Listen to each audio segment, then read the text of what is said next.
तमाम मौला के चाहने वालों को अस्सलाम वालेकुम। या अली मदद। अगर आपको वीडियो अच्छी लगे तो चैनल को लाइक और सब्सक्राइब ज़रूर कर दें। शुक्रिया।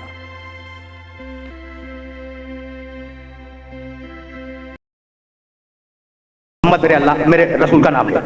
और अब जुमला सुनोगे, और अगर ये जुमला तुम महफूज रख सको तो फिर आज मेरी मेहनत स्वारत हो जाएगी। हदीस की किताबों में हमने देखा है कि पैगंबर अकरम ने इरशाद फरमाया कि ये लफ्ज़ मोहम्मद ये अल्लाह ने अर्श के हिजाबों में छुपा के रखा था मेरे लिए। मैं पूरी तरह महसूस करो तो आगे बढ़ूंगा। जहां जहां मेरे सुनने वाले सुन रहे हैं, जहां जहां मेरे सुनने वाले सुन रहे हैं, उन सबको मुखातब कर रहा हूं। उन सबको जरा कभी कभी पैगंबर अकरम की मनक़बत भी सुन लिया करो। समझ रहे हो ना इस जुमले की गहराई को, कि कभी कभी पैगंबर अकरम की मनक़बत भी सुन लिया करो। तो मोहम्मद का लफ्ज़ कहाँ था भाई? अर्श के हिजाबों में छुपा हुआ। किसी की निगाह पड़ नहीं सकती, अर्श के पर्दों में। अर्श के पर्दों में लफ्ज़ मोहम्मद। अच्छा, तो जब बच्चा पैदा हुआ तो मोहम्मद नाम किसने रखा?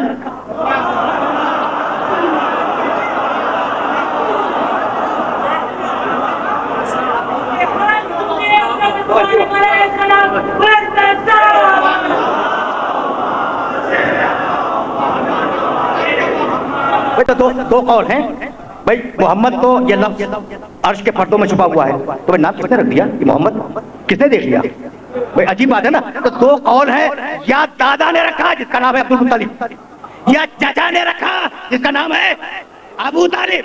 तो ये अबू तालिब जैसा काफिर अर्श के पर्दों को हटा के देखने कैसे लगा?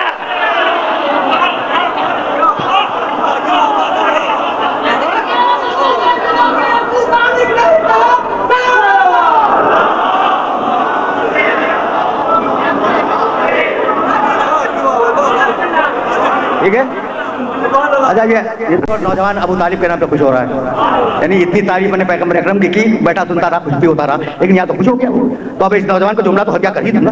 अब मैं क्या करूं? यानी वो कितना चाचा कितना बालिग नजर था और कितनी गहरी नजर रखने वाला था कि अर्श के पर्दों को हटाकर नाम को देख लिया। भाई ये जो अबू तालिब से दुश्मनी है ना, मेरे जुमले को ध्यान में रखना, ये जो अबू तालिब से दुश्मनी है, ये दुश्मनी फजीलत की दुश्मनी है।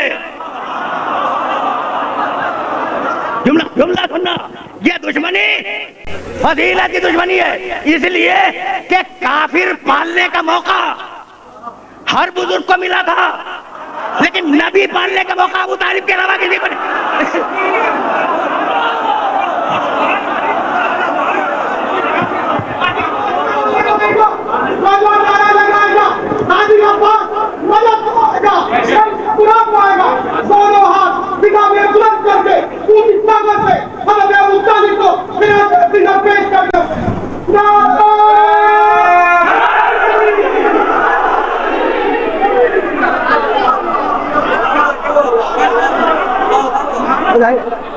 भाई अबू तालिब मेरा सब्जेक्ट नहीं है। मैंने तो ये जुमला तुम्हें हदिया क्या है कि काफिर पालने का मौका, काफिर पालने का हर बुजुर्ग को मिला, लेकिन नबी पालने का मौका सिवाय अबू तालिब के किसी को मिला ही नहीं। ये फजीलत अबू तालिब पर खत्म हो गई, इसलिए कि नबूवत मोहम्मद पर खत्म हो गई।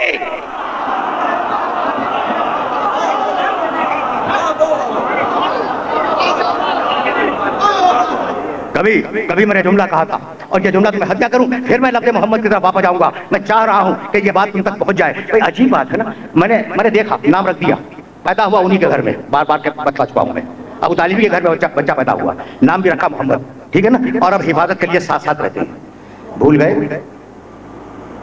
पूछना चाह रहा हूं अपने सुनने वालों से कि अपने बेटे लिटाए मोहम्मद को उठाया।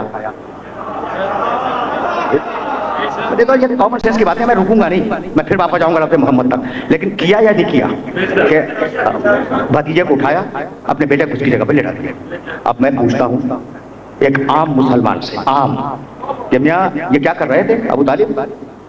कि मोहम्मद रसूलुल्लाह को उठाकर और अपने बेटे को सुला देते थे। कहा ये कर रहे थे, हर तारीख में लिखा हुआ है। अभी क्यों लिखा हुआ है? कभी बात ये है कि अबू तालिब के इल्म में बात आ गई थी कि यहूदी और ईसाई उसे कत्ल कर देंगे। इसलिए वो हिफाजत कर रहे थे, उनके इल्म में बात आ गई थी। हाँ ठीक, इल्म में आ गई, अबू तालिब के इल्म में बात आई थी कि अहले किताब मोहम्मद को कत्ल कर देंगे, इसलिए उन्होंने हिफाजत का ये तरीका बनाया था। तो हमने जब पूछा कि भाई अबू तालिब पे इल्हाम हुआ था,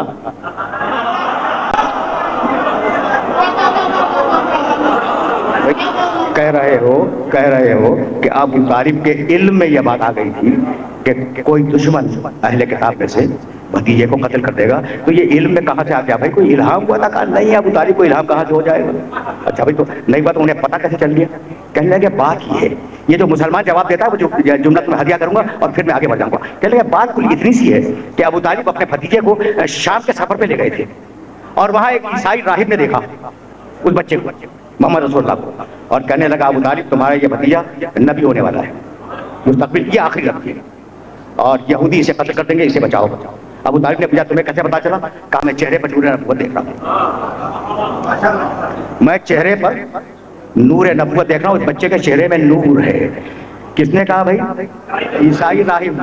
तो अब मुझे शिकायत करने का मौका तो दे दो कि मेरे मोहम्मद में जो नूर ईसाई को नजर आ गया, आज तक मुल्ला को नजर नहीं आया।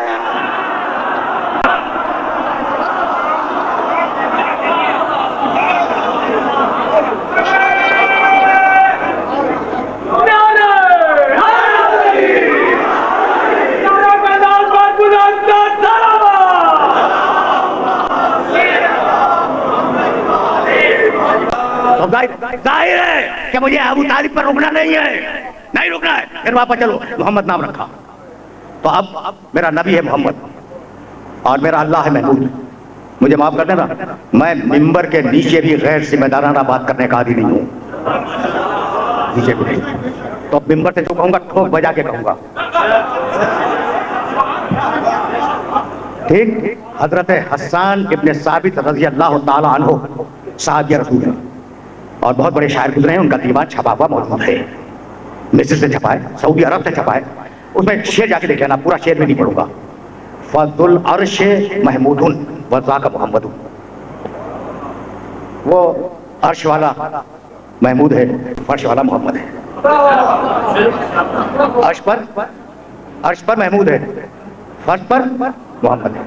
तो अब कितना हो गया ना कि वो है महमूद और ये है बंदा मोहम्मद। रुके रहो, खुदा की कसम रुके रहो, लेकिन जहाँ तुम्हें ले आया हूँ वहाँ कुछ कहना चाह रहा हूँ मैं।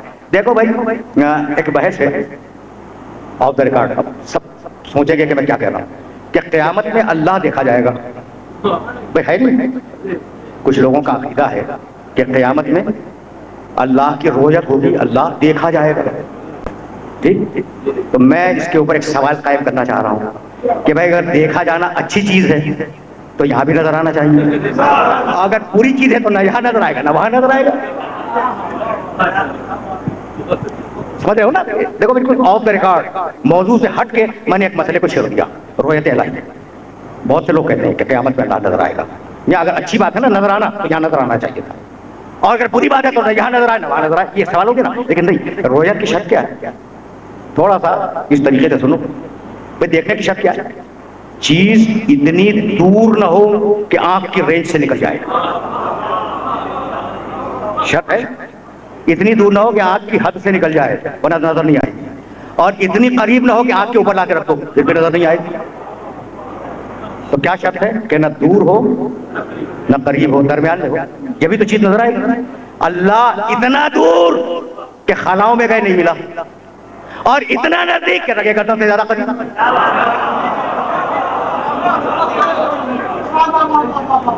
ठीक है ना भाई, बहुत तवज्जो रहे, बहुत तवज्जो रहे, इसलिए कि ये वो मरहले फिक्र है जिस मरहले फिक्र पर तुम्हें रोकना चाह रहा हूं मैं। अच्छा, तो उसके देखे जाने का तो सवाल ही नहीं है। मैंने दो दलीलें दे दी, एक पहली दलील कॉमन सेंस की और एक दूसरी दलील मंतिक से। ठीक है ना? तो अल्लाह तो देखा नहीं जा सकता, फिर ये अकीदा कहां से आया कि क़यामत में अल्लाह देखा जाएगा? सुन रहे हो ना? तो अल्लाह है महमूद, उसका बंदा है मोहम्मद। जाओ देखो सूरह बनी इस्राइल की आयत, आसा रब्बुका अन यबअसका मकामन महमूदा। अब जो लोग कुरान फहमी का शौक रखते हैं वो नोट करें कि 15वां सूरा 17वां सूरा है सूरह बनी इस्राइल, और उस सूरह की आयत है 79 आसा रब्बुका अन यबअसका मकामन महमूदा। हबीब, हम क़यामत के दिन तुझे महमूद के मकाम पे बिठा देंगे।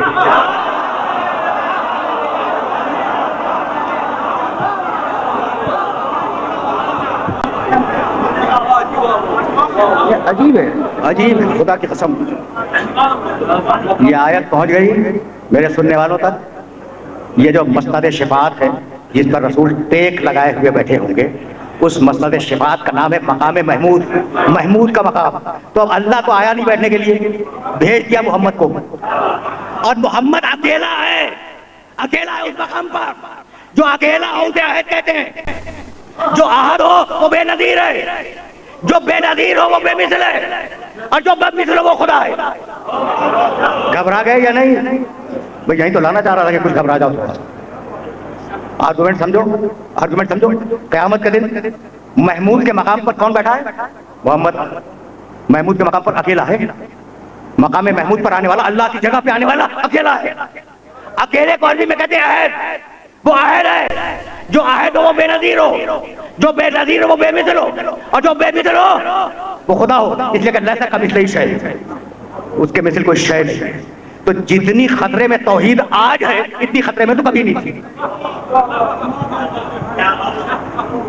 मैं कुछ समझ में आया? अच्छा भाई, पूरी तरह घबरा जाओ तो जुमला कहूंगा, पूरी तरह घबरा गए।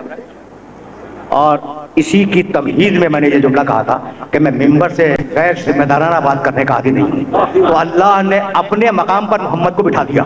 मोहम्मद बैठ तो गए लेकिन बेमिसल है, बेनजीर है, यक्ता है, आहद है, समद है, पूरी तौहीद खतरे में है। अब मोहम्मद जैसा कोई और आ जाए तो तौहीद बचे।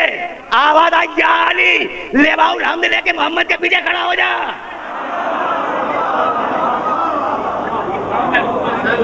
भाई बहुत बहुत तवज्जो रे, आवाज कुदरत आई कि या अली, अब तौहीद मचाने का तरीका यही है। या अली, लेवाउल हम्द उठाओ, या अली आगे बढ़, या अली मोहम्मद के पीछे जाके खड़ा हो जा। अली चलेंगे लेवाउल हम्द उठाए हुए, मोहम्मद के पीछे खड़े हो जाएंगे। अब मुझे कहने दो, कुदरत ने कहा या अली लेवाउल हम्द उठाओ, या अली चल, या अली मोहम्मद के पीछे खड़ा हो जा। ये बार बार या अली कर रहा है। हम पर तो इतराज करते हो कि या अली क्यों कहते हो? जरा अल्लाह से भी कह के देखो।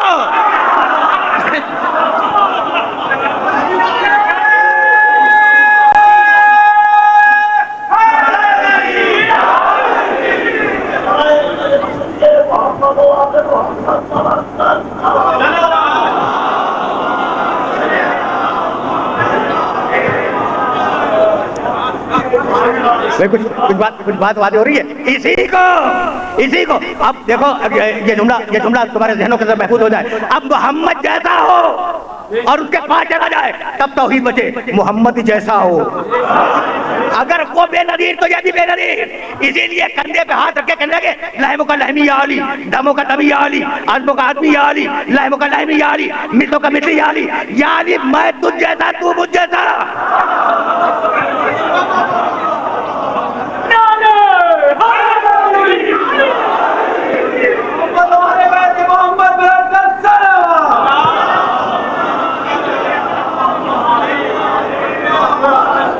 अजीब मरहले फिक्र है, जिस मरहले फिक्र पर मैं अपने सुनने वालों को लेकर आ गया। अगर यहाँ तक मेरे साथ आ गए हो तो अब मेरा जी चाहता है कि तुम्हें कुछ चीजें हदिया करूं और फिक्र मुत्तसिल हो जाए। अब तो आया हूं मैं मकाम अली तक। अभी तो गुफ्तगू हो रही थी मकाम मोहम्मद पर, और अब मैं पहुंचा हूं मकाम अली तक। लेकिन इस मरहले पर तुम्हें रोकूंगा, और रोकने के बाद अली के सिलसिले में एक छोटा सा वाक़या बयान करके और फिर मैं आगे बढ़ जाऊंगा।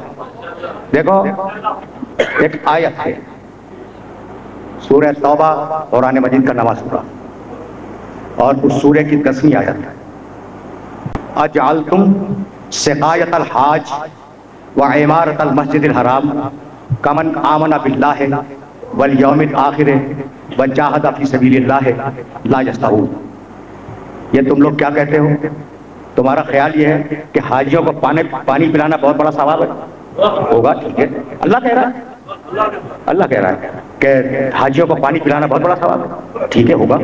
अच्छा, तुम समझते हो कि खाने काबा की कुंजी अपनी जेब में रखना बहुत बड़ा सवाब है? जब चाह खोला, जब चाह बंद किया, होगा। लेकिन तुम उसके बराबर नहीं हो जो तलवार लेकर अल्लाह की राह में जिहाद करता है। आया सुन ली तुमने, आसानी के साथ ये आया मुबारका सुन ली ना। तो मैं कभी कभी शान नुज़ूल बयान करने का आदी हो गया हूँ। कभी कभी किसी आए मुबारक के सिलसिले में शान नुज़ूल बयान करता हूँ। एक दिन ये वाकया याद रखना, और इसीलिए बयान कर रहा हूँ कि तुम इसे अपने जहन के अंदर महफूज रखना। एक दिन हजरत अब्बास इब्ने अब्दुल मुत्तलिब, पहचानते हो, रसूल अल्लाह के चाचा, सगे चाचा, हजरत अब्बास इब्ने अब्दुल मुत्तलिब, वो खाने काबा की चार दीवार में बैठे थे। दूसरे बुजुर्ग बैठे थे शैबा इब्ने अब्दुल्लाह। ये शैबा इब्ने अब्दुल्लाह वो थे जिनके खानदान में खाने काबा की चाबियां थी। जब चाहे खोलें, जब चाहे सफाई करें, जिनको चाहे इजाजत दें, जिसको चाहे बाहर निकाल दें। ठीक, तो अब्बास इब्ने अब्दुल मुत्तलिब के पास खाने काबा का एक ओहदा था, सिकायत का। कि जब हाजियों का मौसम होता था तो ये हौज बने हुए थे खाने काबा के अंदर, पानी से भरते थे, और हजरत अब्बास इब्ने अब्दुल मुत्तलिब की इजाजत से हाजियों को पानी पिलाया जाता था। ये बहुत बड़ा अहम मनसब था, इसलिए कि न नलके थे न वाटर टैंक्स थे, तो पानी बहुत दूर से लाया जाता था। ये जिम्मेदारी अब्बास इब्ने अब्दुल मुत्तलिब की थी। सुन लिया तुमने? कभी कभी वाकई भी सुनने चाहिए, ज्यादा जहमत नहीं दूंगा, बहुत आराम से सुनना इस वाकई को। ठीक, अब जब आदमी बैठेगा तो कुछ बातें भी करेगा। शैबा इब्ने अब्दुल्लाह ने कहा कि अब्बास, मैं तुमसे फजीलत में बड़ा हूं। कहा किस बात पर? कम यार, चाबियां मेरे घर में हैं, जब चाहूं सफाई करूं, जब चाहूं खोलूं, जब चाहूं खाने काबा में जाऊं, जब चाहूं बाहर निकलूं, जब चाहूं बंद कर दूं। कहने लगे ठीक है, तुम्हारे पास घर की जिम्मेदारी है, लेकिन मेरे ऊपर हाजियों की जिम्मेदारी है, पानी मैं पिलाता हूं। तो बहस हो गई कि पानी पिलाने वाला ज्यादा अहम है या चाबी रखने वाला ज्यादा अहम है। ठीक है ना भाई, सुनना, ये वाकया सुनना। जब आपस में ज्यादा तकरार हुई तो इन दोनों बुजुर्गों ने यह फैसला किया, अब्बास इब्ने अब्दुल मुत्तलिब चाचा, रसूल के चाचा, और वो भी रसूल का रिश्तेदार है, शैबा इब्ने अब्दुल्लाह, इन दोनों ने फैसला किया कि भाई हम तो साहिब फजीलत है, लेकिन बड़ा अफजल कौन है उसको तय करने के लिए जो भी सामने से आ जाए उससे पूछ ले। दोनों ने कबूल किया कि जो सामने से आए उससे पूछ लो कि भाई मैं बड़ा या तुम बड़े।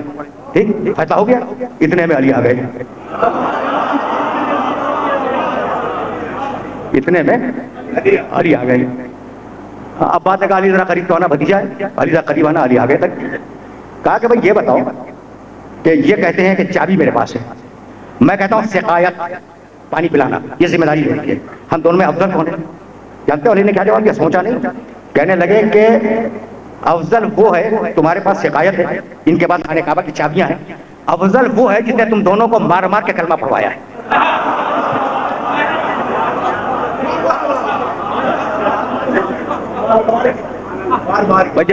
मैंने फिर तर्जमा किया है, अफजल वो है जिसने तुम दोनों को मार मार के कलमा पढ़वाया है। कहा वो कौन है? कहा वो मैं हूं। सुन रहे हो? सुन रहे हो? वो कौन? कहा वो मैं। अब शैबा इब्ने अब्दुल्लाह भी उम्र में ज्यादा है अली से, और रिश्ते में भी बड़े हैं, और ये तो है ही सगे चाचा। बुरा लग गया इन दोनों को, और कहा भाई चलो रसूल से शिकायत करेंगे, क्या जबान पाई है अली ने। सुना भाई, सुना, ये क्या जबान पाई अली ने? कहते हैं मार मार के तुम्हें कलमा पढ़वाया। अच्छा, ये तो शरीफ लोग थे, लेकिन हकीकत यह कि बहुत सौ को मार मार के कलमा पढ़वाया है।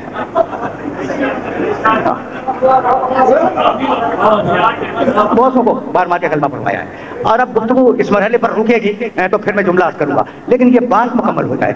आए रसूल की खिदमत में, शैबा इब्ने अब्दुल्लाह कुछ नहीं बोले, चुपचाप बैठ गए। अब्बास चाचा है, रसूल के भी चाचा है, अली के भी चाचा है। कहने लगे या रसूल अल्लाह, आज अली ने गुस्ताखी। कहा क्या गुस्ताखी? कहा हमने कहा कि भाई हम पानी पिलाते रहे हाजियों को, हम अफजल हैं। इन्होंने कहा कि हमारे पास चाबियां हैं खाने काबा की, हम अफजल हैं। अली कहने लगे नहीं, तुम में से कोई भी अफजल नहीं है, अफजल कोई जिसने तुम्हें मार मार के कलमा पढ़वाया। सुनो भाई, सुनो, तुम्हें मार मार के कलमा पढ़वाया वो अफजल है। हमने पूछा अली वो कौन है? कहने लगे मैं। तो या रसूल अल्लाह, ये तो बड़ी गुस्ताखी। सुन रहे हो? रसूल ने सुकूत इख्तियार किया। अभी रसूल चुप हुए थे कि अल्लाह बोला। आयत उतरी, अजअलतुम सिकायतल हाज व इमारतल मस्जिदिल हराम कमन आमना बिल्लाहि वल यौमिल आखिर व जाहद फी सबीलिल्लाह ला यस्तऊन। रखो अपने पास पानी पिलाने का ओहदा, रखो अपने पास खाने काबा की चाबियां, लेकिन जिसने जिहाद करके मुसलमान बनाया है वो तुम दोनों से अफजल है। आयत पढ़ी रसूल ने और कहने लगे चाचा मैं क्या करूं, इन्नर रहमान युखातिबुका फी अली, जब अल्लाह ही अली की तरफ से लड़ने को खड़ा हो जाए तो मैं क्या करूं।